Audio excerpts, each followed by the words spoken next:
Today, I am reviewing the ASUS ROG G700 gaming desktop. If at any time you'd like to explore this product for yourself and grab it at a great price, be sure to check the links below the video. I spent the last 2 weeks putting the new ASUS ROG G700 through its paces, and while it definitely looks like a beast sitting on my desk, I have some very specific thoughts on whether this machine actually makes sense for the average gamer in 2025.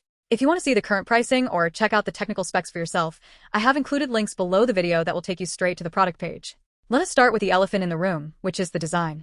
ASUS went all out with this dual-glass chassis, and if you are into the ROG/aesthetic and heavy RGB, you're going to love the way this thing looks when it is powered on. It is an aggressive, gamer-centric look that does not apologize for being extra. However, I noticed immediately that the glass panels are absolute magnets for fingerprints and dust. During my time testing it, I found myself wiping the side panel down every couple of days just to keep it looking clean. Beyond the aesthetics, the 58-liter capacity is massive. It gives you plenty of internal space, which is great for airflow, but it also means this desktop takes up a significant amount of real estate on your desk. If you have a smaller workspace, you might want to break out the tape measure before you pull the trigger on this one. Under the hood, we're looking at the Intel Core Ultra 7 265KF processor paired with the NVIDIA GeForce RTX 5070. In my real-world gaming tests, this combination is incredibly capable. I ran a variety of titles from competitive shooters to demanding open-world games, and the frame rates were consistently high at 1440p. If you are a 4K gamer, the 5070 handles most modern titles well, though you might have to toggle a few settings in the most graphically intense games to keep your refresh rate locked in. The 32GB of DDR5 RAM is the sweet spot right now. I did not run into any bottlenecks while multitasking, even with a dozen Chrome tabs open, a stream running on a second monitor, and a heavy game running in the background. The 1TB NVMe SSD is fast enough for quick boot times and snappy game loads, but I have to be honest here, 1TB fills up incredibly fast in 2025. If you have a large library of modern games, you're going to be uninstalling things or looking to add a second drive within the first month of ownership. Fortunately, the toolless access makes that upgrade path very straightforward. Let us talk about thermals because that is usually where pre-built systems fall apart. ASUS implemented a quad fan system with a 240mm liquid cooler for the CPU. During my stress testing, the system stayed surprisingly stable.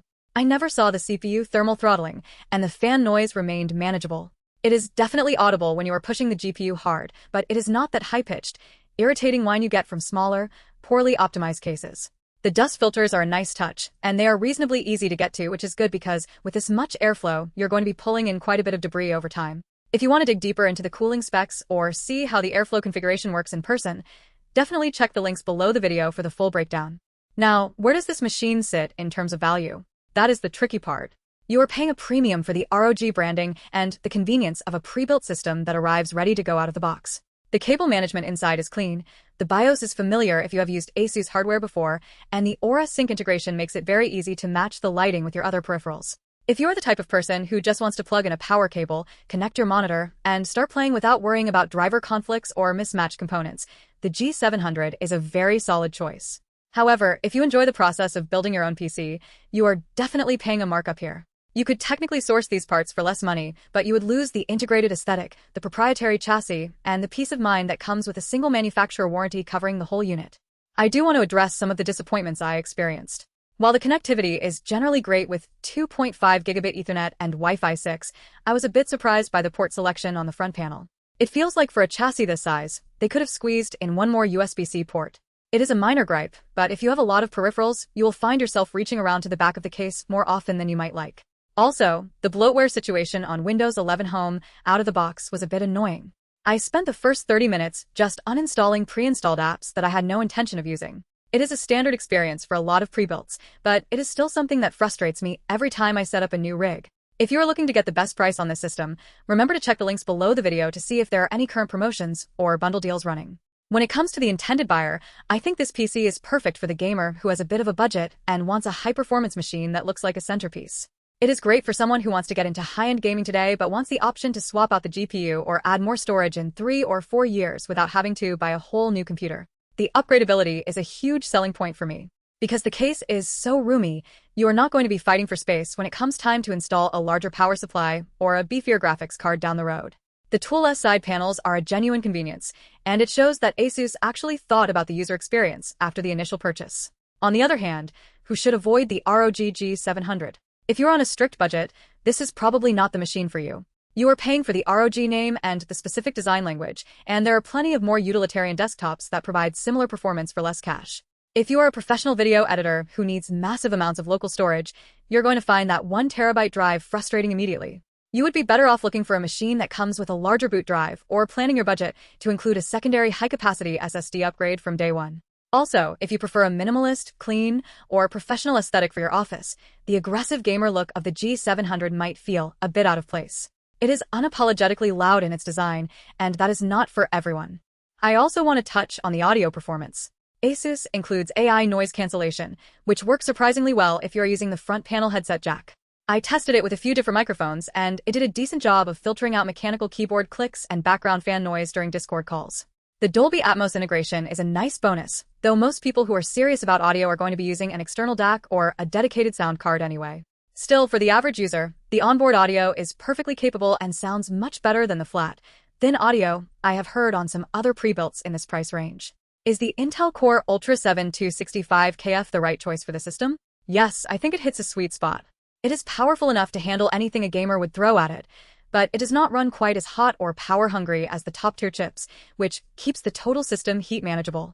The synergy between the CPU and the RTX 5070 felt very balanced during my testing. I did not experience any weird stuttering or frame time inconsistencies in the games I played, which suggests that the system is well optimized out of the box. That is the real value proposition here. You are buying a system that has been tuned to work well together, and that saves you the headache of troubleshooting hardware incompatibilities. If you are currently deciding between this and a custom build, just be honest with yourself about how much you value your time.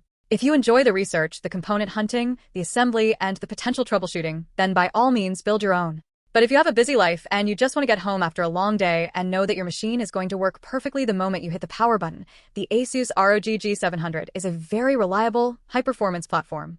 It is not cheap, and it certainly has a distinct look that you either love or hate, but the performance is undeniably there. Just remember that you'll want to factor in a secondary storage drive sooner rather than later. Again, if you are interested in grabbing one of these or just want to see the latest specs and current pricing, the links below the video are the best place to start. I think the biggest takeaway from my time with this machine is that it is a very cohesive product.